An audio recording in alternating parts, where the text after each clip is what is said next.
Con la próxima charla, nuestro invitado demostrará que no es tan difícil cuidarse a uno mismo. Solo es cuestión de echar cuentas. Según él, midiendo cada actividad diaria, qué haces, consumes, gastas, comes, duermes, puedes mejorar tu calidad de vida. Evidentemente estamos en España y digo yo que a la suma final habrá que hacerle unos recortes y quitarle unos impuestos. Mejor que él nos lo explique, ya que nos aportará luz sobre el movimiento Quantified Self, la computación o incluso el hackeo de la vida misma. Desde 2000 ha desarrollado varios proyectos que tienen que ver con cómo conectar el entorno físico con Internet. En la actualidad lo hace desde una empresa llamada Intellify. Esta charla la podéis comentar con el hashtag #QuantificadoEve. Hashtag #QuantificadoEve. Y en esta ocasión sí tendremos turno de preguntas con el hashtag #QuantificadoEVP. #QuantificadoEVP. Demos la bienvenida con un fuerte aplauso a Alfredo Romeo.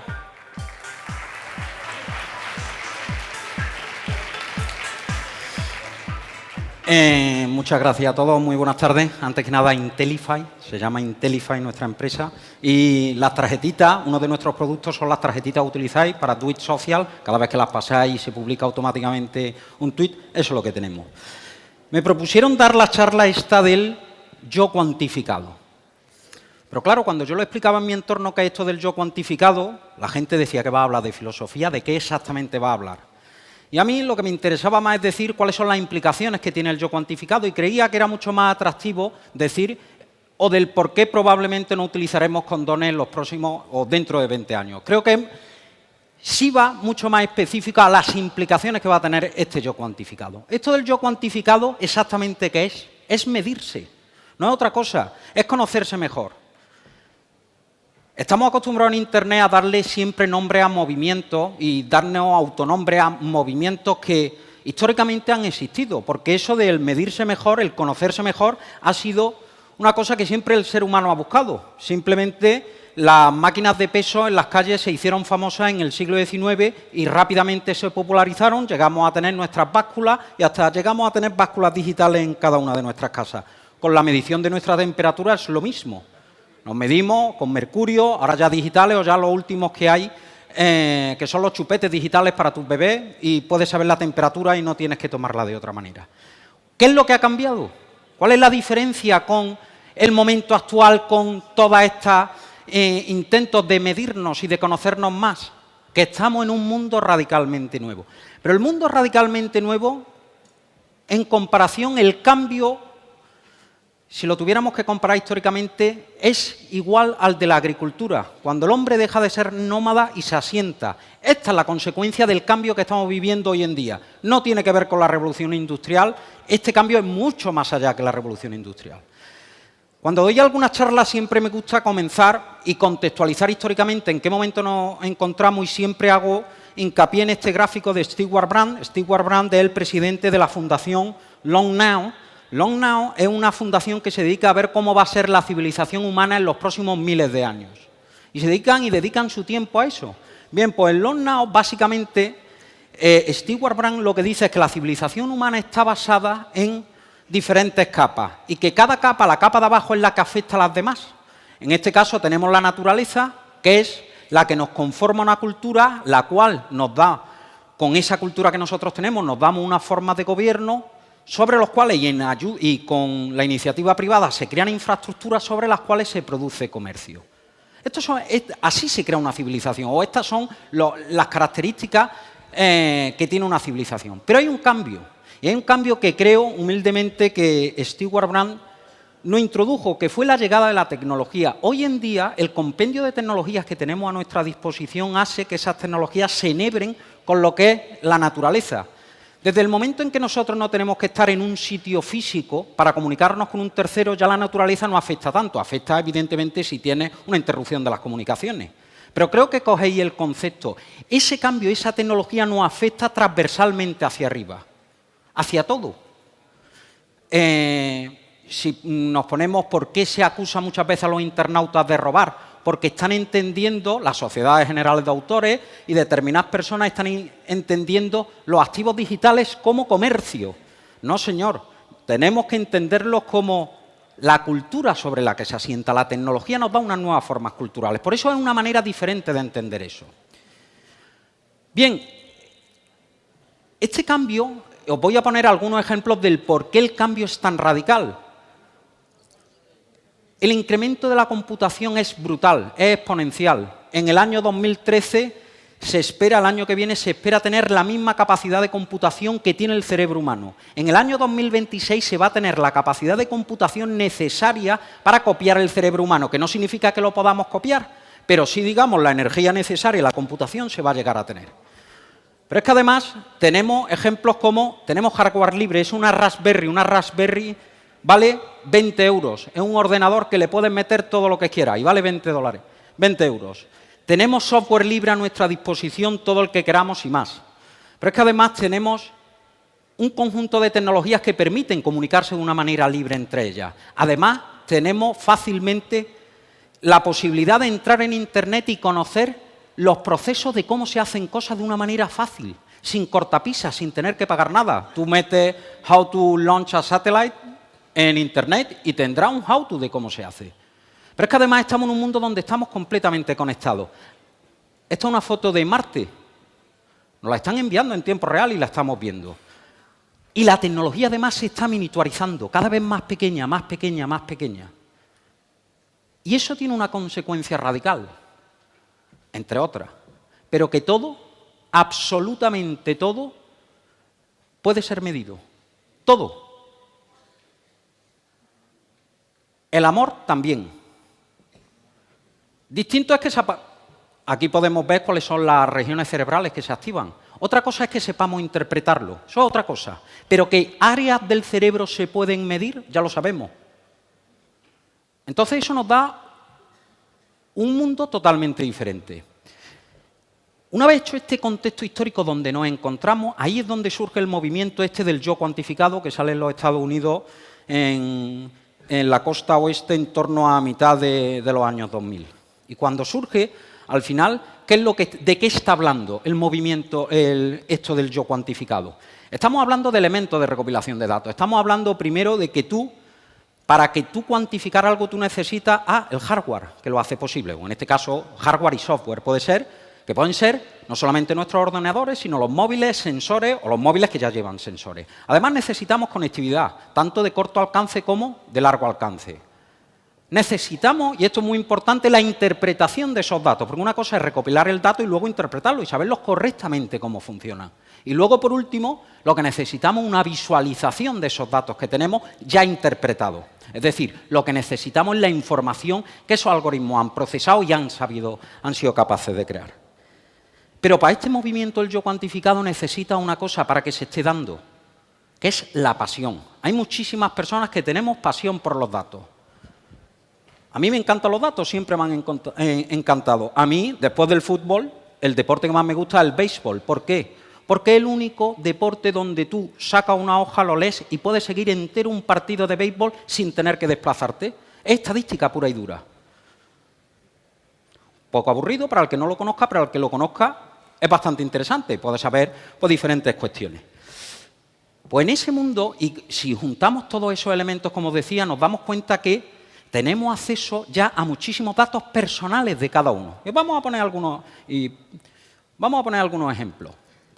Y bueno, y muy importante, otro de los aspectos que tenemos fundamentales que hay que poner encima de la mesa es la recopilación que es automatizada.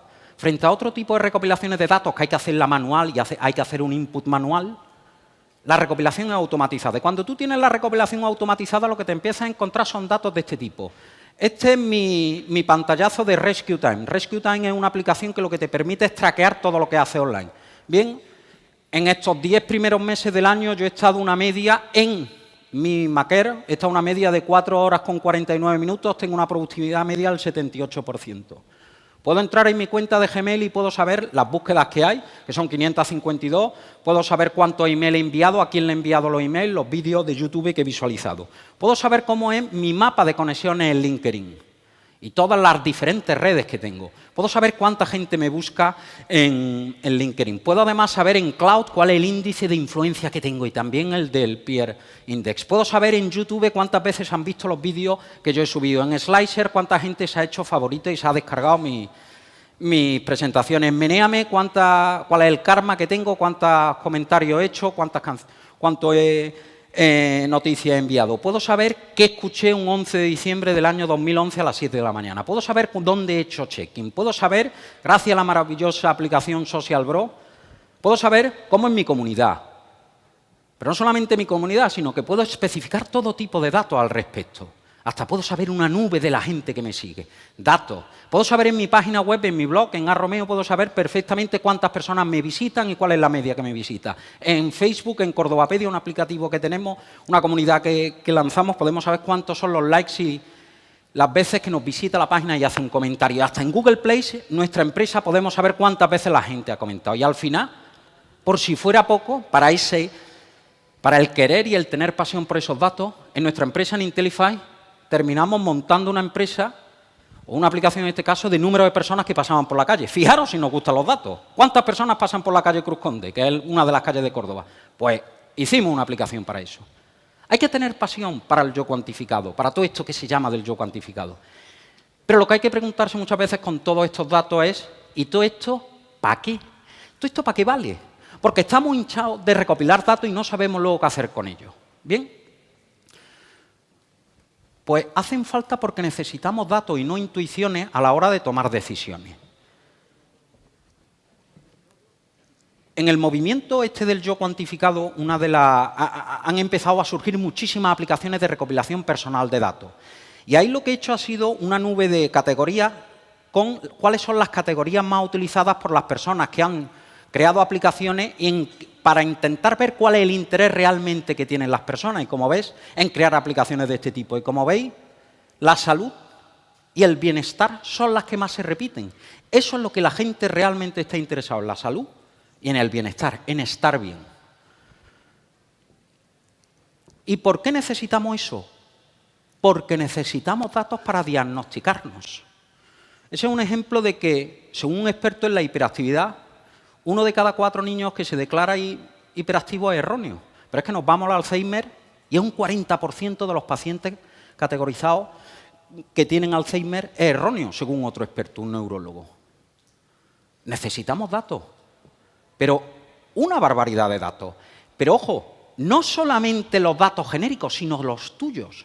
Una de las cosas que estamos conociendo más gracias a todas esas tecnologías que veíamos antes es las singularidades de cada uno. No entro aquí en nada a hablar de genética, pero sabéis todo lo que está ocurriendo con la genética. Cada vez se ve que cada uno de nosotros somos muy singulares. Por eso es tan importante recopilar datos que luego podamos dar a un tercero que pueda interpretarlo y pueda tomar decisiones en función de ello. Un ejemplo de estos aplicativos que hay, Fitbit. Es un aparatito que te pone y ¿qué es lo que te hace? Básicamente te ayuda, dice, a conocerte cuánto andas, cuánto corres, cuántos kilómetros, cómo comes y demás. Y es un aparatito que hace eso. Te toma datos, lo interpreta y luego lo sube y te da estadísticas al respecto. O SIO es otro que lo que te pone, en vez de ya ponerte brackets, te pone aquí una simple banda y lo que te hace es que te va monitorizando el sueño. Y lo que te dice es cómo está. No es que te diga, como le explicaba yo a una persona de esta aplicación, pero ¿qué te dice? ¿Lo que has soñado? Digo, no, todavía hasta eso no hemos llegado. Lo que te dice es simplemente cuáles son las ondas y cómo están evolucionando. O tenemos otra, esa simplemente es un medidor de glucosa. Te pone un dispositivo en el iPhone y lo que te puede es medir la glucosa que hay. O este que tiene GE, este es además un prototipo conceptual que nosotros en nuestra empresa en Intellify hemos intentado llevar a cabo. Pero como decía Pau, es bastante complejo aquí en este entorno sacar recursos para eso. Pero cuando lo vimos que General Electric acababa de sacarlo, dijimos, oye, no estábamos tan equivocados. Vamos, de hecho, estábamos seguros que estábamos en lo correcto. Lo que te hace GE, básicamente, es ponerte unos sensores en una casa de un paciente a monitorizar, principalmente tercera edad, y lo que te hace, básicamente, es patronizar cuáles son los movimientos de las personas. El 85 al 90% según Sandy Petland, que es un profesor del MIT, que es el que crea el concepto reality mining, que es el análisis de datos de lo que está ocurriendo en la realidad, dice que nuestros movimientos, nuestros comportamientos son perfectamente predecibles, hasta un 90%. Bueno, pues G, ¿qué es lo que hace? Patroniza cuáles son los movimientos de las personas que viven en una casa y cuando hay una persona que sale de ese patrón que ya sabes que va a ocurrir, salta una alarma. Pero claro, todo esto que estamos hablando de diagnóstico, no estamos hablando de otra cosa. Y ese es el 50% de la solución, en este caso de la salud y del bienestar. ¿Dónde está el otro 50%? Bueno, y aquí, y por eso he incluido esto, otro de los productos que tenemos en nuestra empresa, os decía antes, era un contador de personas. ¿Y eso a quién le vale? Pues le vale a centros comerciales. Y nos fuimos a enseñarle este producto a un centro comercial y empezamos a decirlo cómo de maravilloso era nuestra tecnología para su centro comercial y para la toma de decisiones. Y cuando les podíamos decir, oye, mira, es que dejamos estos aparatitos y sabemos cuál es el flujo de personas, de dónde vienen, hacia dónde van, dónde se ponen, dónde están más tiempo, cuál es el tiempo medio, ¿sabéis lo que me dijo? Estoy harto de estadísticas, estoy harto de gráficas, estoy harto de todo. Lo que quiero que tu tecnología me diga qué tengo que hacer. Entonces ya te das cuenta que dices, bueno, hay que seguir desarrollando entonces. ¿Por qué os pongo este ejemplo? Porque hay una parte fundamental que es la toma de decisiones. Y ese es el otro 50% del problema, o de la solución a ese problema de estar mejor, de vivir mejor. Y en esto ya se está trabajando. Os pongo aquí un concepto de rationalizer, de Philips y de ABN AMRO. Este además tiene ya 3 años. Básicamente lo que consiste en una especie de brazalete que te pones y está dedicado a los day traders, a aquellos que se dedican a invertir dinero en bolsa desde casa, para que su toma de decisión sepan en cada momento cuál es el nivel emocional que tienen. De tal manera que nunca vendan o compren en función de su estado anímico. Entonces, rationalizer es un concepto que presentaron en el año 2009. Hace 4 días me encuentro con una amiga mía y hablando me dice una amiga suya, una amiga nuestra común, que le han diagnosticado un melanoma. Melanoma es un cáncer de piel. Y le digo, oye, ¿cómo ha ocurrido? Una chavala joven. Pues dice, pues mira, le vimos simplemente que tenía un lunar, lo tenía malo, ya le preguntamos y nos dijo que llevaba así viéndolo unas cuantas semanas, pero que no le había echado cuenta y que después de haberle dicho, oye, el lunes tienes que ir, duró 3 semanas más, tardó 3 semanas más y cuando va al médico, el médico le dice que tiene un melanoma. Y rápidamente la tienen que operar con todas las pruebas y demás. Además, un melanoma maligno. Tenemos, no recuerdo ahora mismo el nombre de esta aplicación, pero si buscáis básicamente lunares en inglés y aplicación Android, lo encontraréis. Es una aplicación que te echa una foto, simplemente sacas tu dispositivo, tienes descargada esa aplicación, te echa una foto al lunar y automáticamente te dice cuál es el nivel de riesgo que tienes y qué es lo que tienes que hacer al respecto. No hay que hacer nada más, sacar un móvil y hacerlo. Hoy hablaba con un amigo mío, aquí en España, lo decía antes Pau, aquí en España se hacen muy buenas aplicaciones. Esta es de un amigo mío, de Tanigua Health, y lo que hacen es, las personas que tienen tic nervioso, están desarrollando ahora mismo una aplicación que básicamente lo que hace es trazar cuál es la evolución que un paciente tiene con esos tic nerviosos una vez después de medicado. Proteus, ¿sabéis lo que son esas pastillas? Esos son chips. Acaba de ser aprobado ya en Estados Unidos su utilización, en el Reino Unido fueron hace 2 años, pero las van a empezar a comercializar a principios del año que viene. Son pastillas que te tomas que tiene un chip que con un brazalete que te pone aquí, una especie de parche, lo que te van monitorizando en tiempo real diferentes constantes químicas que tienes, en tiempo real. Y esas luego las puede mandar o no al médico. Y te va a decir si te has tomado la medicina o no. Ya no tienes que hacer nada más. Es transparente. Te la tomas y ya no tienes que hacer nada más.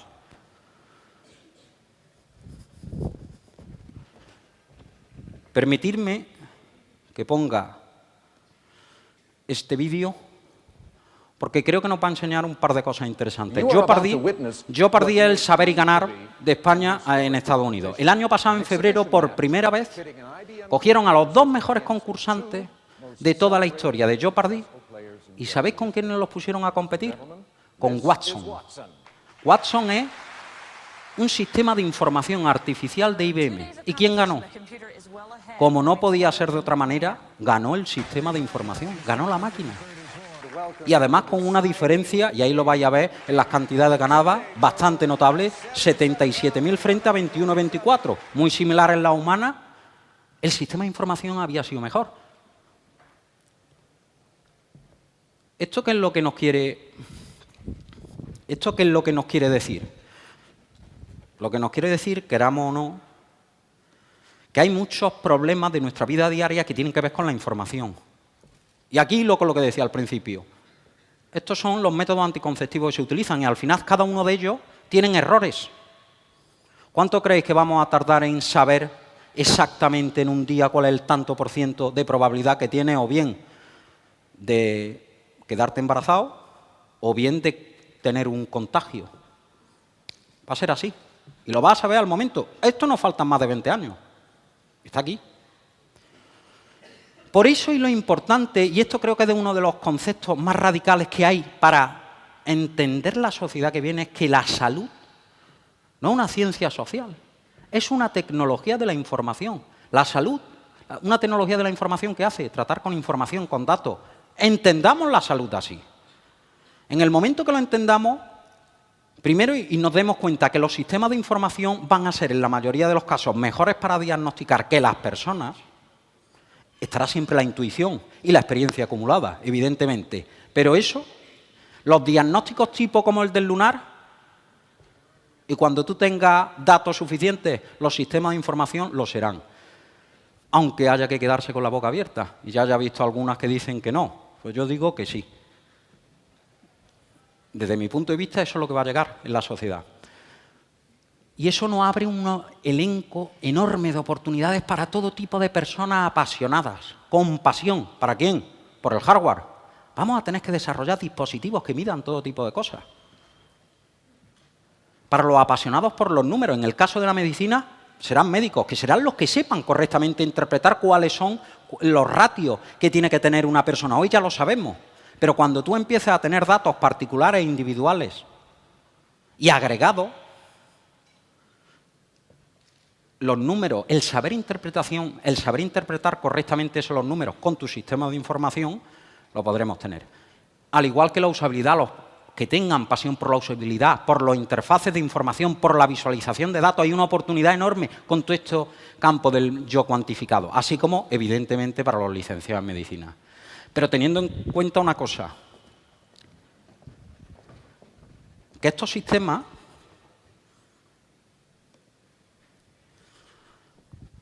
Watson, ¿cómo toma decisiones? Basándose en probabilidad de éxito que tiene. ¿Veis ahí abajo lo que pone? Lanza una pregunta y abajo va a venir qué es lo que Watson interpreta de ahí y cuáles son el tanto por ciento correcto de respuestas que tiene. Pues ahí lo que vamos a ver ahora es que también se equivoca la máquina. No. Watson. What is 1920s? No, Ken said that. Brad. What are the 19 teens? Yes, the 1910s. Correct. ¿Veis? Por eso, nada es ni será perfecto, ni lo va a ser. Pero sí lo que tenemos claro cuál es el camino que nos han enseñado los sistemas de información que ya tenemos a nuestro alcance. Por eso, y sí me gustaría decir que cuando tú juntas hardware y software de recopilación de datos que valen menos de $10 o de 10 euros y que van a seguir bajando, cuando tú tienes que los costes de conectividad son casi cero, cuando tú tienes o podamos tener métodos de interpretación de datos libres, importante, libres, no gratuitos, libres, para que podamos utilizar los desarrolladores y que podamos mover e interpretar y que lo podamos utilizar con los médicos, y además tengamos librerías de visualización cada vez más accesibles, lo que nos daremos cuenta es que con el yo cuantificado habremos mejorado exponencialmente la sanidad a un coste mínimo. Y la habremos mejorado exponencialmente en los próximos años. Tenemos nuestra oportunidad. Y aplicando estos mismos conceptos, exactamente los mismos, tenemos otro problema que podremos solucionar, que no es otra cosa que el hambre en las ciudades que estamos viendo hoy en día. Aplicando los mismos conceptos que hemos visto hoy en esto del yo cuantificado. Probablemente se podrá hacer porque el hambre hoy en día en nuestras ciudades solo es un problema de información, como estoy diciendo que es la sanidad. Muchas gracias.